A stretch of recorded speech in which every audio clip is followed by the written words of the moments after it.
If someone is stuck in the idea space and they're wanting to take action somewhere, what would you say to them? Whenever I feel stressed, and it's interesting because I've recently noticed that even like existential, outside of my control, big picture things you see in the news and all this stuff starts to close in on me more when I'm not taking the action in my personal life to have forward momentum. The stuff you can't control, the stuff I can't control starts to flood my brain. And the only way to flush it out is by literally taking action on the things in my life.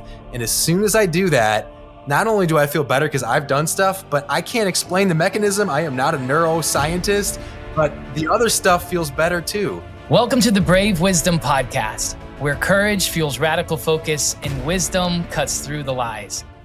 Today's guest is Dan Morrison, and he spent his life at the intersection of excellence, leadership, and personal growth.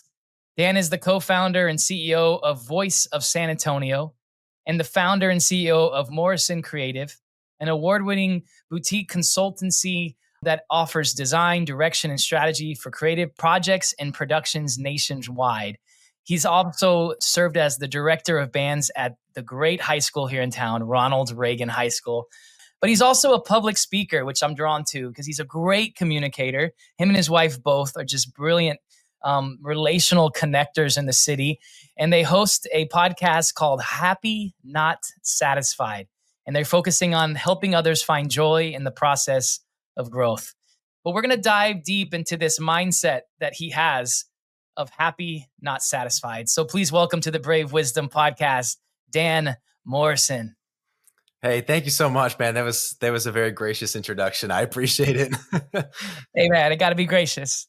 You're taking your time, and we're so thankful for you being able to share everything you've experienced and learning. And so I got to ask, I follow you on Instagram, and you're pretty entertaining, and your wife is too. And so you post these 4 a.m. clubs. So first I got to ask, you're out here posting these pre-dawn Instagram stories like it's a secret society of like elite early risers.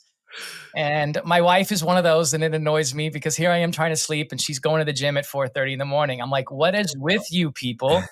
And so for those who aren't cool enough to be in that club, or maybe we just like to stay up late rather than wake up early, what's the deal? And more importantly, could there be a late checkout version of this club? So first of all, I will say I was not always a member of the 4 a.m. club. Quite the opposite. I was the type of person that would figure out how late you could wake up and still probably make it to work on time.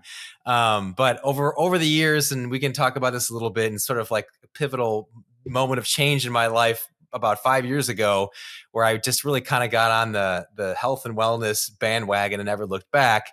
I just sort of incrementally started waking up earlier, and I went from hating the mornings to finding it as the most special time of the day.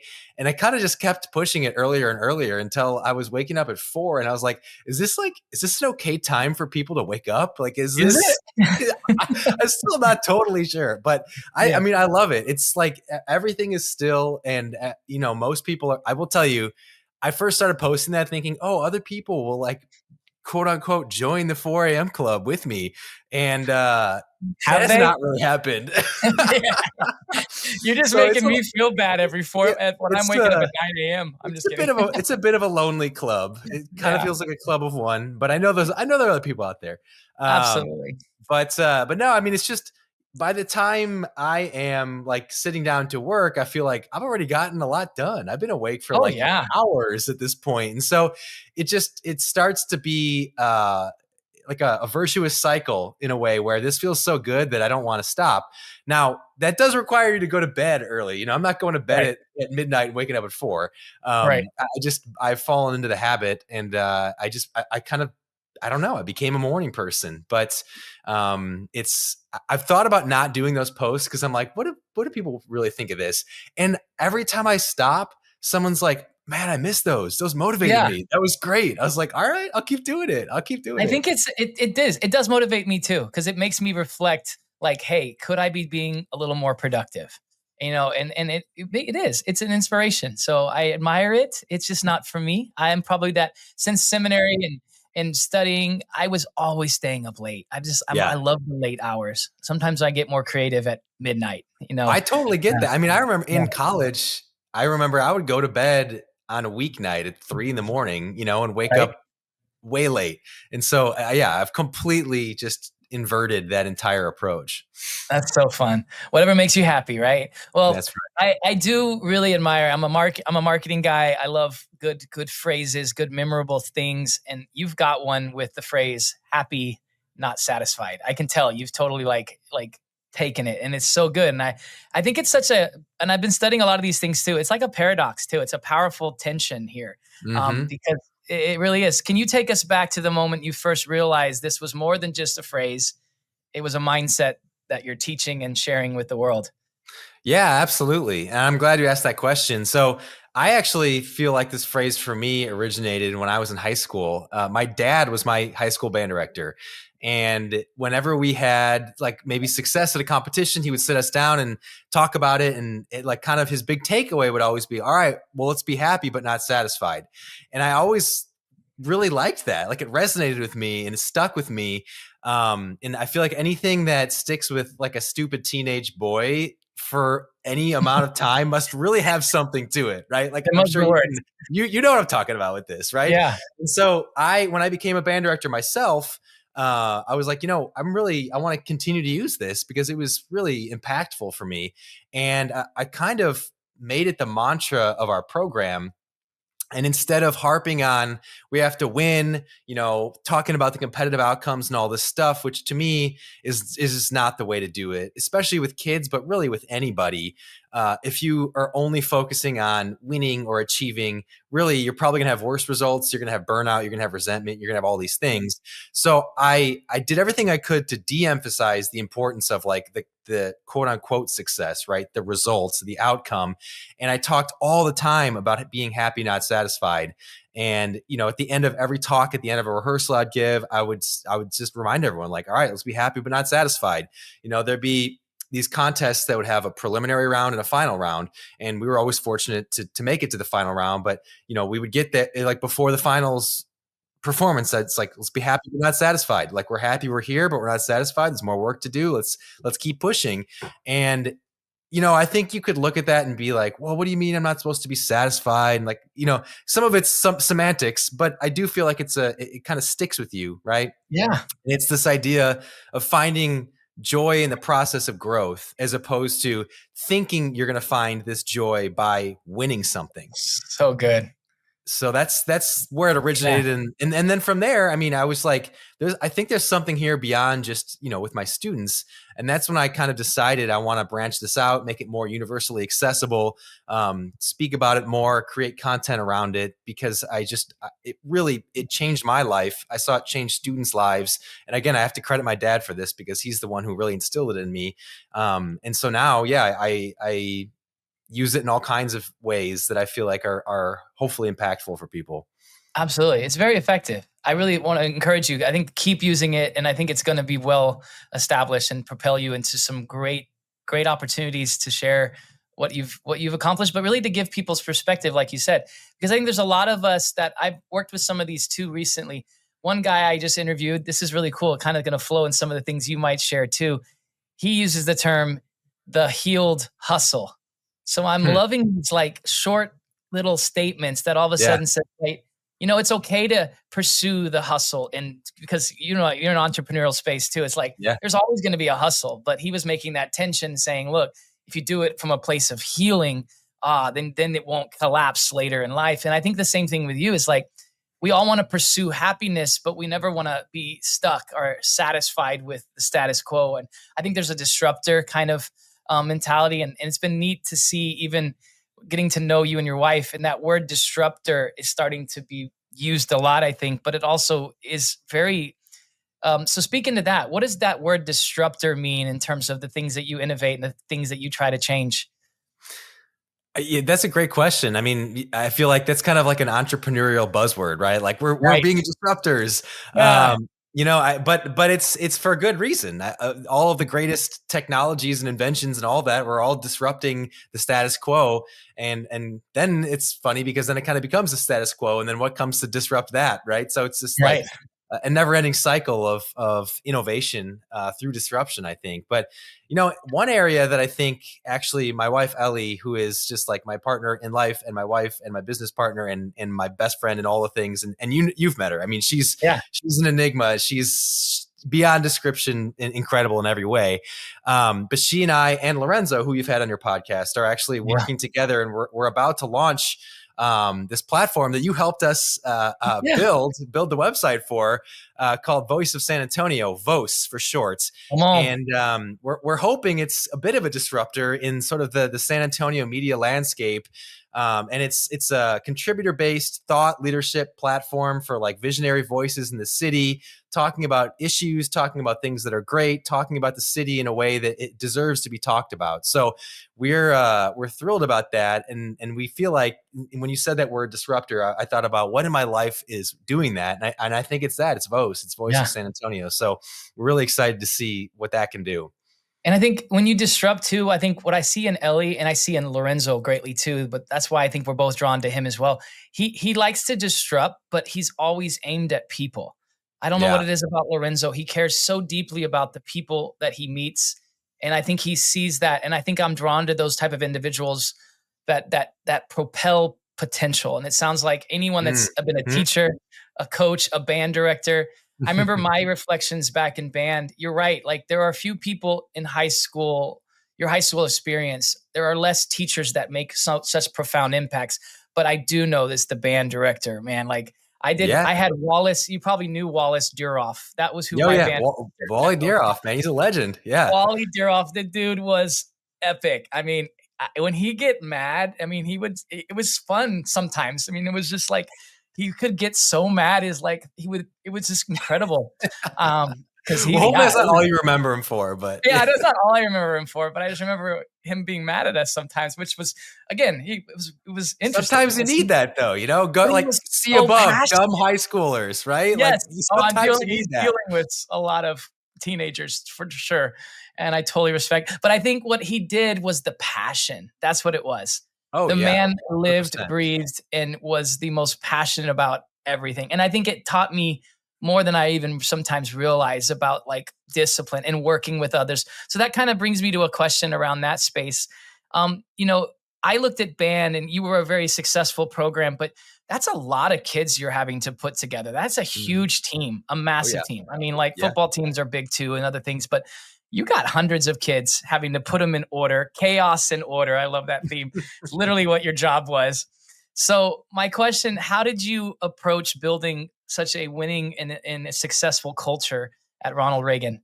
Yeah, no, and it's funny you said the chaos part because I do a lot of marching band design. That's a big part Yeah. of sort of my life and my business, and I still am fortunate to help design Reagan's show, even though I'm not teaching there anymore. And a couple of years ago, we called the show From Chaos, and it was kind of like Nice. implied from chaos comes clarity, and because so much of life is that, right? And that was it was like a microcosm of life in this marching band Absolutely. show, which was kind of cool. But yeah, the culture is everything in organizations. I mean, whether you're talking about the workplace, a high school marching band, or anything in between, all of the things that you have to do become easier and way less friction when the culture is solid. And that's, I think, where I led with everything in my approach to being in that position. And it all starts, in my opinion, with positivity. Like when I go Yeah. and speak, I always have a slide and it says, um, culture of positivity equals culture of excellence. Yeah. Because when people feel safe and at home and loved where they are, they're going to be more invested. They're going to work harder at the thing they're doing. They're going to be there more often. And if you want to use the example of band, kids are going to practice more because they're going to be at the band hall because they like being at the band hall because it's positive there. They feel safe there. Their friends are there and their friends are practicing. So then they want to practice. Yeah. They want to be there on time. They want to not talk during rehearsal because they feel like it's important. And then lo and behold, at the end of the season, you're giving incredible performances and having better competitive outcomes because people feel this sense of positivity and this sense of like camaraderie and doing it for each other.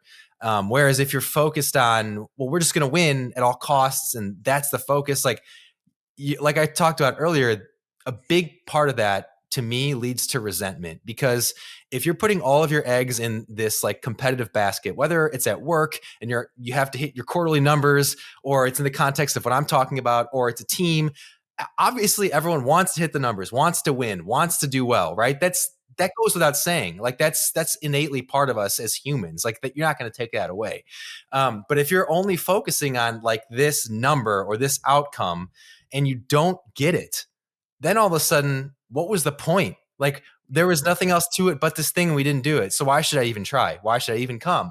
You're resentful. You might quit the organization if it's what I'm talking about. You might just phone it in at work because you know you're not going to hit the number anyway. But if you flip that and you look at the day-to-day interactions, and you're developing positive relationships with people in the organization, from yourself to maybe, like in my situation, the other staff that I worked with, and then filtering it down through the parents into the students. Yeah. And that becomes just the zeitgeist.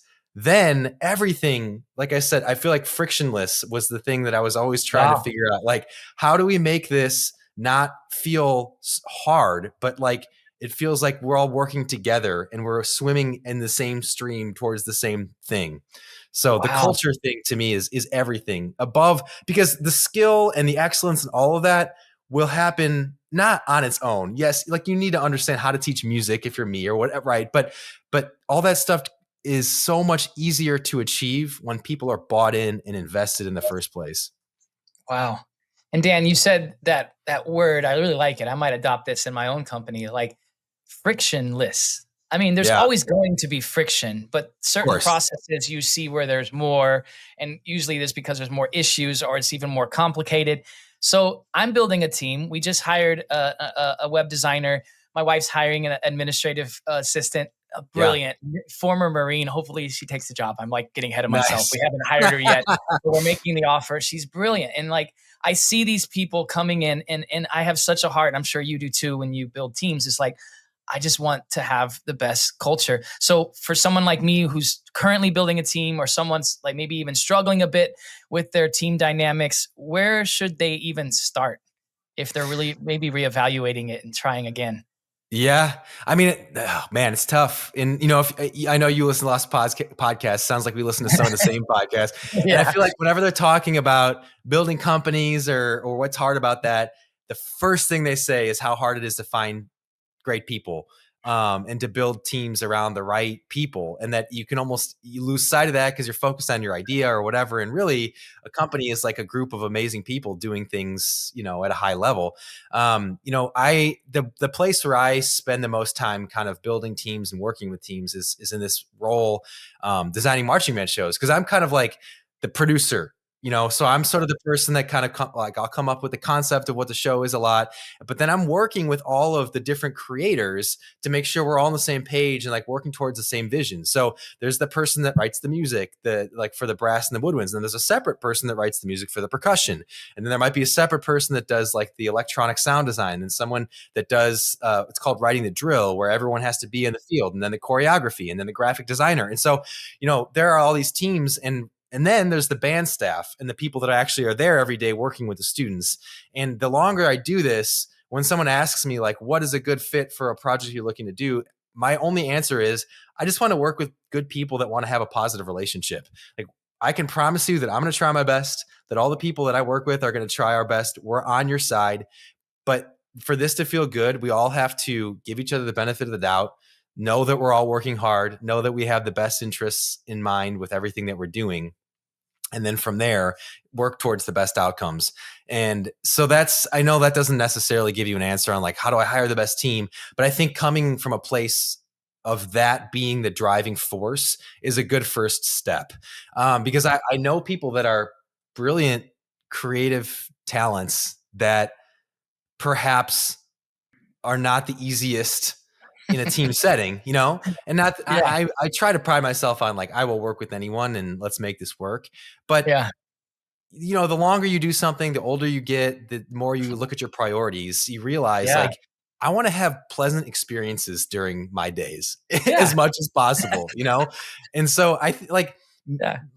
raising the level of how important that is on your list, I think will help guide you to people Wow. that give you more fulfillment in what you're doing, that can become your friends. It doesn't have to Yeah. be all about that, but like, you spend so much of your life working, you want to have it be around people that are enjoyable to be around and that are pleasant, if you can have any control over it.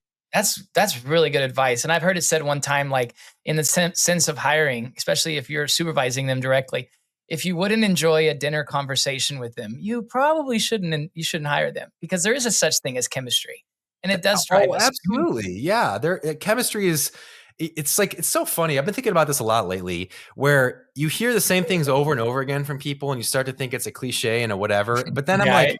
maybe I just need to like actually listen to this and actually follow this and believe it, because clearly there's something to it. But I think it's really easy to write stuff off, like the chemistry thing. Like, you Yeah. could think, well, I just want the best person who does this, the best person who does this, the best person who does this, and chemistry doesn't matter, and we'll figure it out.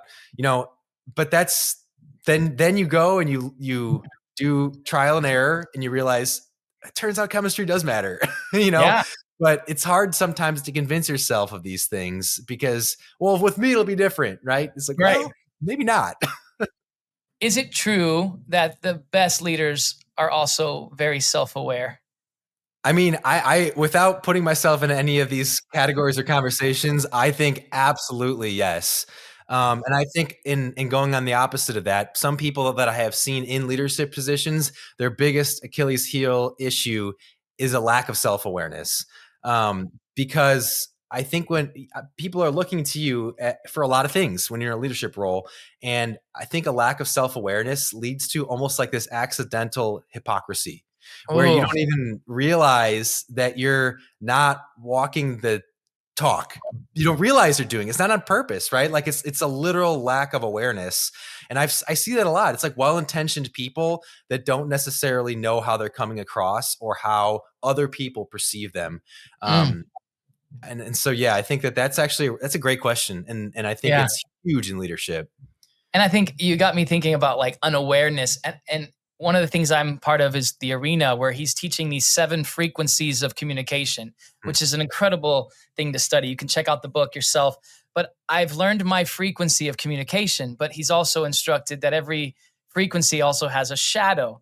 And my brain Layers, layers, layers. right? And there's these frequencies of high and low. And many of us, and the reason they're even hard to see the high ones is because most people are using the lower frequencies of these communication styles. But I go back to that thinking when you said like your unawareness, we're walking with these shadows, and we're not even aware of what the shadow is casting on the people around us. And I think that's something that I'm Mhm. very conscientious of. And going back to the team conversation is like, I want to deal with the influence of things that I'm not, and that's what I told my wife the other day is like, we work together. And I know you work with your wife too. Yeah. And I think there's no greater mirror or a reflection than your wife. In other words, she just exposes me for everything, and I have to be honest. That's And it's good. like That's good. We need that. it's so We need good, that. but like Yeah. I think it's at the same time, people are like, how do you work with your wife? It's like, man, me and my wife everyone has a complicated marriage relationship. We just add a little more complexity, and then we Yeah. just really have to work on it. We really Yeah. have to every week, and we do it every week. So that may be true too. And I'm actually selfish in this question: is how do you work with your wife? How do you make it work working with someone as brilliant as Ellie as I Yeah. do with Leslie? Yeah. Yeah. I mean, our relationship, I feel very fortunate to have such an incredible relationship, to just as the foundation of my life, and I know not everyone is in that position. And I think about it literally every day. But I will say, in terms of, and we may touch on this a little bit, this whole idea of creating your own luck. I think we've created our own luck in our relationship, because it was not always sunshine and roses, and it's still not, of course, but we worked through a lot in our relationship, especially in the early years. And it all, again, you talk about cliches, but they exist for a reason. Like, it all boils down to our communication. We don't just hold on to things and let them fester. I think that we're really good about, if something happens and we feel like we need to talk about it, we talk about it. And we're pretty good at like receiving feedback from each other, and not just deflecting, but taking it in and making a concerted effort to work on something. And again, that might just sound like some fluff answer, but it's the truth. I mean, it's the absolute truth. Like, I've seen relationships where it's very clear that the people are not communicating, and it's like almost like a facade a little bit. Yeah. And there's probably a lot under the surface for both people that just never makes it out, and we're kind of the opposite of that. Maybe sometimes to a fault. It's like, maybe you could have not said that. Yeah. but typically it's doesn't, I'm mostly joking about that, but it really is just like an absolute commitment to communicating and talking through things and getting on the same page and understanding if something happened that was frustrating or whatever, like getting to the bottom of that and not and then moving on, like get it out, talk about it, work through it, and then okay, great, like that's done. Yeah. Now we don't have to hold on to that for the next 3 months because we decided that it would be better not to say it.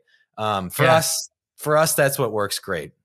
I love it. And that's why I think Leslie and I are drawn to you and Ellie, as we see a little bit of ourselves. And you have a younger baby too. So we're like, we remember having just one, and that was a beautiful time. Yeah, So y'all yeah. You guys are way beyond us yeah. in that realm, but And it's so fun, bro. And it gets better and better. So keep having yeah, kids. Don't stop. I'm yeah. just, No, we y'all love make it. Yeah, beautiful children. And I think it was funny on that note. I'll share this because this is just recent. My wife and I do business together, and we're doing what's called identify, discuss, solve. And one of the issues that's actually on the list is like, I'm too intense. yeah, And there's been times when I'm over here brainstorming and we're overwhelmed with a lot of things going on. And I'm over here brainstorming. Leslie's like, has her head down on the desk, just overwhelmed. yeah, And I that's over the course of the year. But even now we're still dealing with that issue because my intensity does get ranked up when there's problems. And I said something. This might be helpful to any husbands talking out there listening. I said something. I was like, babe, when I'm intense, I don't see you. I just see the problem. And she just yells, and that is the problem. yeah. Like, Exactly. let me Yeah, see. That's what we're talking yeah, about. Like, I literally see through my wife. And that is something that is really, really meaningful to me as I reflect on it, because I said it out loud and I realized I do it. And she was honest enough, which is where our relationship has got, and it has to be in business, but I think in marriage as a whole, I love the fact that my wife was honest enough to challenge me on that, not just to yeah. hear it and say, well, that's his problem. She challenged me. Is like, that's the problem. You don't see me. And she called it out on me. And I'll be honest, that caused me. So have you had those instances, and how do you and Ellie kind of wrestle when, I have a very, I think a strong woman, and I think a lot of us do. And I want my Oh yeah. wife to be even stronger. So that's maybe the question. Your Oh, wife has a absolutely. lot of vision. How do you support your wife's strength and her calling and her pursuits and her I mean, I creativity? feel like for another reason why we work, and even early on when we both joke, like we don't know how we stayed together in the early years because we had totally different backgrounds, totally different, just everything was just different. It was hard to relate on things because we were so far apart when we first met. But what we've always felt is that we've brought the best out in each other, maybe partially because we were and are in some ways so different that we see things in the other person that we can help bring out and elevate. And I think we both have the awareness that that's really special to have somebody that can do that. And that's when a partnership and a marriage is truly magic. I think it's like when 1+1 = 3 is when you have that type of a relationship, because now you're not just you and they're them and you have your good things and whatever. It's like our powers combined have become this force with these synergies that we didn't know were possible. And in our early years, we couldn't really articulate that, but I think it was like this unspoken, almost subconscious thing that kept us drawn to each other through, some rocky times. That then as we got older and more mature, and that's part of it too. I mean, we were young at these, early 20s, and you know Yeah. how that goes. Like that's that. I think about myself in that time. I'm like, I don't know that person. I'm glad I've moved on, Yeah. but that is what it is. That's, just how it goes. But and so now that is, we would not be sitting here. There are so many things that would not be happening that I love about my life if it were not for Ellie and for what she's been able to help me see in myself and what I could become. And like that to me, I can't express in words how much I don't want to say owe to her, because it's, that's part of a partnership, but that's how I feel, and I don't want to speak for her, but I think there are probably elements of how she feels that are similar. And so I think if you want, like, really going to the essence of why I feel like I have just like a pinch me incredible relationship in marriage is that element, and not taking wanting to push each other in a way of being offended, because I Yeah. think that that's easy. You shut down, you get offended. It's like, well, you just don't love me. This is who I am. Mhm. Like we don't take it that way. We see it Right. as, and you might, maybe sometimes it's a little bit like, oh God, that hurt a little, but Yeah. yeah, you're right. You're like, 20 minutes later, I'm like, oh God, yeah, you're right. Yeah. So that all of that leads to success in marriage. And I think why in our marriage, I should say, I'm not a relationship Yeah. expert by any means, Yeah. but in our marriage, and then also why it's been so far like a great thing to work together, because Yeah. I feel like I always have been and always will be like Ellie's biggest fan and cheerleader, and Yeah. she is strong and she is so like determined and has like, she's just like this amazing unicorn of skill and passion and talent and all of this stuff. So like, yeah, having her be strong to me is like the most beautiful thing there could possibly be, and I think there are relationships in the world where maybe that's not dynamic, and that I think can also lead to some resentment and some of those things, we're kind of talking about earlier. So Wow. And Dan, you got me thinking, like, because again, I see you both, and you're launching that Voice of San Antonio. We're literally working on the website today yeah, and tomorrow, and your wife's like pounding out articles. And dude. I know, and y'all are in this hustle mode too. How do y'all keep the fun in life together? That's, Family? dude, that is hard. That's a very Yeah. difficult question. And I think it kind of comes down to this idea of balance. And I have an interesting, maybe, I don't know if I have a off the beaten path perspective on balance. It's actually something I like to talk about, because I think if you look at balance in a certain way, it can actually be even more stressful. If you look at Yeah. balance like I need to be slicing up my day and my week with That's not equal how I parts work. of all of Yeah. these things, you're never going to do that. If you try to do that, you're actually going to like fail at some stuff, and it's not going to be good. And so I think we need a little bit more, again, nuance around the word, because to me, balance is like right now we're launching this thing. And yesterday, Ellie literally sat at her computer for like 10 hours without getting up and on this. And it was like, I'm not going to bother her. Like, it's fine. Like, that's what we need to do. And we're grinding. But then, there'll come a time where we launch it and we have a little downtime and we can go get brunch and just like reconnect and not think Well, about it for a I saw second. you. I saw you in a tuxedo last night on Instagram. So obviously, Yeah, you're yeah. working out. We went to the Mind Science Gala at the Oh Argyle last wow. night. So like having, yeah, just like little things peppered in where you can just kind of chill for a second, but also not feeling bad that sometimes you're just going to go all in on something, because Yeah. if you want to get, the best outcomes and whatever, and you want it to feel good and you want to be proud of what you're doing, sometimes you have to be a little unbalanced to then earn the other side of that balance later. Oh, absolutely. And I'm wearing my shirt. It says, if you're watching on the video, it's Remember the Legend. It's Kobe Bryant. Yeah. And I look at that guy, and everyone thinks, oh, he's just so lucky because he had so much talent. I mean, he was one of the best athletes to ever play the game. Yeah, but yeah, yeah. Yeah, but I know you know where I'm going with this question. Is Yes. like he just was lucky. Now, speaking to that whole theme on your podcast, I know you explore it, but personally, Yeah. you have a good perception on what lucky really means. Yeah. Well, first of all, Kobe Bryant, I mean, it's probably the hardest working Oh, person in his generation. Maybe not the hardest, but that's the thing. It's like you don't necessarily hear about that or talk about that. It's just like this guy has this God-given talent. And of course, there's an element of that, right? But if you see interviews with him and stuff, he would be offended by that, because he was like, no one is talking about the fact that I get to the gym at 4 a.m. and don't leave until 8 4 p.m. a.m. 4 Yeah, a.m. exactly.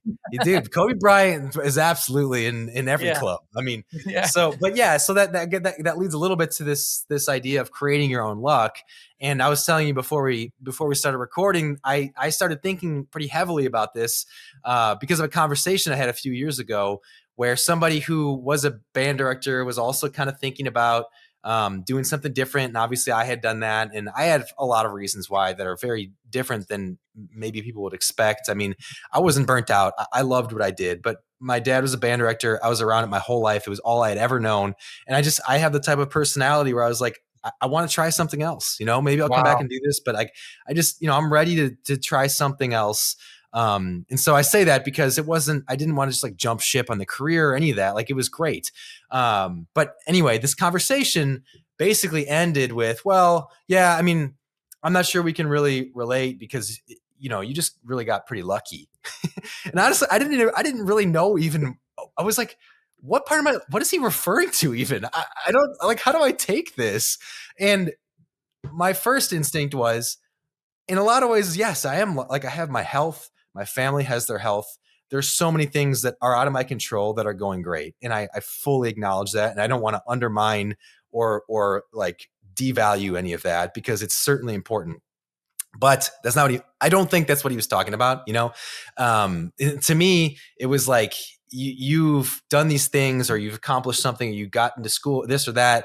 And that just feels lucky to me. And it's like, dude, you don't know literally anything about what has gone into any of the stuff that I do. Like that is Right. quite an assumption. And so I realized like, but we do that. We as humans do that all the time. Like you Yeah. see some celebrity and it's like, oh, they're an overnight success. Must be nice. So lucky.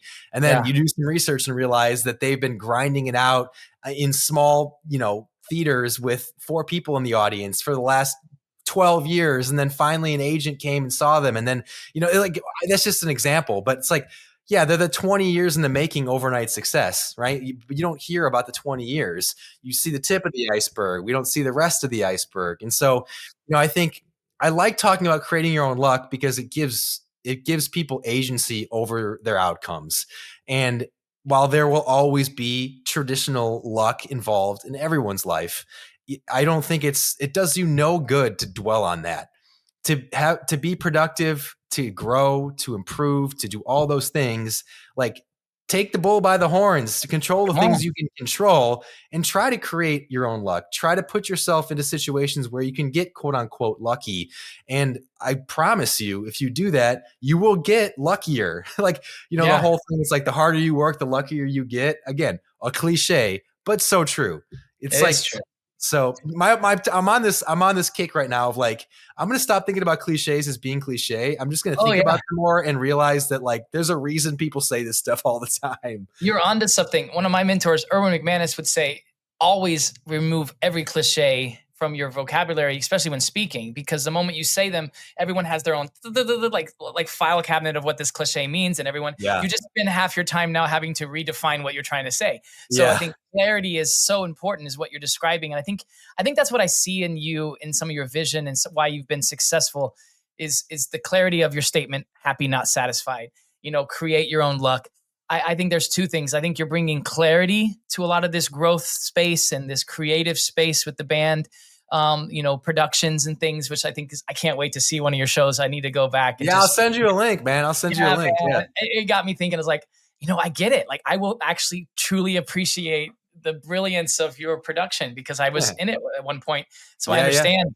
And I think there is a whole subculture of band people across the nation that are going to really be rallying Oh for yeah. this podcast. So I can't wait Yeah. to share it. So I got all the band friends. I'm going to share it with all my band friends too. There you go.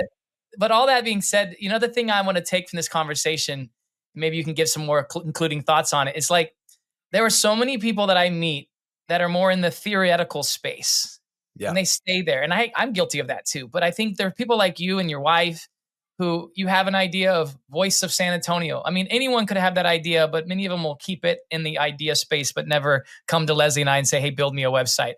And Yeah. if anyone knows too, and this is the way these things work, it's very agile. We had one design and now we're going a different direction. And it's just, I totally flow with that. And quick shout out. I mean, these guys Come pivoted with on. us and we're very thankful for it. So if anyone's But looking to make a website, not everyone can live that way and not everyone should live that way, but I love agility. And I think that's what I see. And I think the most active people and activists that bring about invention or even change are active. And so yeah. in the final thoughts, if someone is stuck in the idea space and they're wanting to take action somewhere, what would you say to them? Just do it. Yeah. Yeah, Nike, baby. There we go. Get a quick plug there. Now, I mean, so I'll start by answering it in this way. Whenever I feel stressed, and it's interesting because I've recently noticed that even like existential, outside of my control, big picture things you see in the news and all this stuff starts to close in on me more when I'm not taking the action in my personal life to have forward momentum. And maybe those things don't sound related, but as soon as it's like there's something in my brain that knows that I'm not moving forward, and so like I kind of get stuck, and then all of a sudden all these outside forces feel way more serious and way more like, because you can't control any of that, right? And so it's almost like the stuff you can't control, the stuff I can't control starts to flood my brain. And the only way to flush it out is by literally taking action on the things in my life. And as soon as I do that, not only do I feel better because I've done stuff, but I can't explain the mechanism. I am not a neuroscientist, Yeah. but Yeah. the other stuff feels better too. And while there are things that are, scary and weird and whatever, and however you think about things that are going on right now, no matter who you are, there's some of that, right? But I think for whatever reason, there's mechanisms in our brain that like if you get stuck and you're not doing things and you're just living in the abstract, that all of that starts to close in on you. And the only way you can open it back up is by controlling what you can control and by Mhm. taking action. And again, you hear it's like, well, just take action, just do something, blah, blah, blah. It's like, yes, like literally, yes. I Yeah. mean, there's Oh, no secret. And this is me talking to myself right now, right. because even just a few days ago, I kind of fell into this where I was just feeling like, I don't feel myself. I feel like gross, just like, ugh. And then as soon as I just forced myself to sit at my computer, knock stuff out, push Yeah. forward, like hit the things that were important to me, it was like a cure. It was like I had Wow. taken a pill that cured me, but the pill was just I did stuff. I mean, it was really as simple as that. Well, there you go. Some of y'all need to take the pill right now. Yeah. You're sitting here You don't need a pill. Yeah. I just that, yeah. listening to this A podcast and placebo. just do it. Just do Yeah. it. It's like Yes. I've heard people joke about that. But I will say, in a practical sense, as you were saying, for those listening, one of the tools that Leslie and I have adopted in our business and our lives, because we apply it there, it's called Identify, Discuss, Solve. It comes out of the EOS traction kind of framework, but it has changed my life. I can Mm, say that both in business and in personal, because we create an issue list, and we have an issue list for our business. We have yeah. an issue list for our Owen organization. We call it Owen Party of Six is our other business. And it's not even Mm, business. It's an incredible, life-giving, the most important organization and family thing that I'll ever build and invest my time in. And so we treat it that way. So with that said, I wanted to add a practical sense to what he just shared. Is like, I think what has propelled Leslie and I is we always know we can put a problem somewhere too. I don't have to keep it here. I get to put it somewhere. yes. And I think you're Yes. like me too, and maybe you can speak to this too, because I've told people before, our brains are terrible hard drives. They've got Mm, to be a creative problem-solving processor. And I think too, you've got to empty your brain so other things can fill it in a way. So how do you do that? Or what do you think about that? I think that was really, really well put, and I couldn't agree more. I mean, I think Yeah. that I'm guilty of that all the time, where it's like you hold on to something inside your brain, and as soon as you even just write it down and put it in somewhere else where you know it's there, and now you don't have to think about it, because it's like, for me, I'm worried I'm going to forget about this thing. It's like, well, hey, guess what? If you just like put it on your to-do list, you won't forget about it. Imagine you that. know? And so Yeah. like I've gotten better about that, but because you're right. Like if you have all that stuff in your brain, then you don't have the space to do the important thinking and do the Mm, important work and like have the creative ideas and connect the dots and put things together. The times when I have the best, most creative ideas often is when I'm like on a run or something, where it's kind of like everything else is forced to be stripped away. You're kind of tired and you can't think about a whole lot, but then suddenly I'll have like an idea where one thing I was thinking about earlier connects with something I was thinking about after that. And like, it's like a beautiful thing. But if you're just dwelling on whatever you're worried about, there's no space for any of that to happen. So yeah. yeah, the idea that your brain is not a good hard drive and that you need to like get your problems out of it. I love that. I think that I need to So do more of that. that's right. And that kind of brings us to the next part. Like on my show, and I adopted this from Diary of the CEO podcaster, so Yeah. can't take credit for it. But I love the way at the end of the conversation, he asked the guest to leave a question for the next guest. And so I said, hey, if, it's a brilliant idea and I'm going to model someone who's been successful. So I'm going to do that today as well.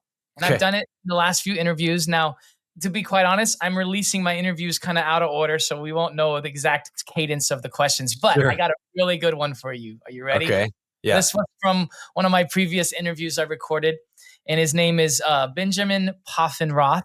The dude is an adventurer, man. I mean, this guy would hitchhike from Greece all the way through North Africa. I mean, it was just wild, his Jeez. stories. Wow. He worked in Calcutta. You got to listen. He worked at the very same place Mother Teresa served at. And Wow. this, the death and dying and just the stories and the adventure of his life. Like, I just want to, anyways, I can't wait till you hear him. Yeah. Benjamin's been released later, but he's founding an organization called Wilder Pursuits. So he's right Hmm. up our alley. He's one of our Cool. brothers. But Yeah. he asked this question, and we had some faith conversation too. He has a background in mission work and all that. So the question he leaves with you, he said, like, what would you eliminate to make space for like your highest aim and your highest priority? I've been thinking about it's funny you asked that. This has been on my mind like very much over the Really? last days and weeks. Yeah. I mean, I think it's a hard question, but I think for me, what I would eliminate is work that can be done by someone that is not me. and so like that could be administrative tasks, that could be sometimes like email communication, that could be research sometimes maybe because when you are an entrepreneur and you have your own business and it's just you, it's like I've started to realize I'm getting a little bit of diminishing returns in certain areas of what I want to pursue because I love this idea, like the urgent crushes the important. I feel like that happens to me a lot because there's stuff that just has to get done. And there's really no one else, or at least in my mind, maybe there's no one else at that time that can do it. So then the things that are really like the bigger picture, longer term goals get kicked further down the road because I have to then think about this urgent thing and take care of it. And then it's the end of the day. You know what I mean? It's like, oh man, well, there we go again. So I don't know. I don't have the exact answer to how to solve this problem, but that's definitely what I would want to do is like finding ways that I can be the strategist, be the visionary, be the creative, be the synergizer, and not necessarily spend as much time in the weeds if there's a way to do that. I don't know. That's where I'm at. There has to be a way because people have done it, and they've grown. And they've become happy and not satisfied as well. That's right. That's right. Exactly. So that leads it to you now. Now you get to create a question. What question would you like me to ask the next person I interview? Oh man. Okay. I'm big on like self-improvement and finding ways to kind of be the best version of yourself. Yeah. So maybe my question would be like, if you had the power to adopt a habit tomorrow, and like, what would it be? So meaning like, you don't have to take the 66 days to push through and you have to grind it out and you have to get there and like, whatever, like you could just press a button and tomorrow you have that habit. What would it be? That's a great question. Where can people find you? And of course, the podcast is really easy to find. You can find that on Instagram. You can find it on, I think, all the podcast. You have a Substack. So tell us how they so the Substack is a thing I'm very excited about because like I was telling you, I committed to it. I've been doing it like on a consistent basis. I'm trying to really make that, again, not let the urgent crush the important, because to me in my life that feels important, and the urgent was crushing it. So it's just Happy Not Satisfied on Substack. It should be pretty easy to find. On Instagram, it's at happy.notsatisfied. And then, the Voice of San Antonio is coming soon to a computer near you. So make sure you check that out, voiceofsanantonio.com. It'll be on Instagram and all that too. So very excited about that, as I think Brett and Leslie are too. So, And so if this conversation resonated with you as much as it did with me, share it with your friends, share the podcast. Connect with Dan and Ellie and visit Voice of San Antonio. Get involved, because our city too, and I know I have friends all over the nation too that are probably listening at times, but San Antonio, something's happening here, and I'm so glad to be a part of it with you guys. Remember, courage fuels radical focus. Wisdom cuts through the lies, and there was a lot of wisdom in today's conversation. So go and now put it to work. We'll see you next time on the Brave Wisdom Podcast.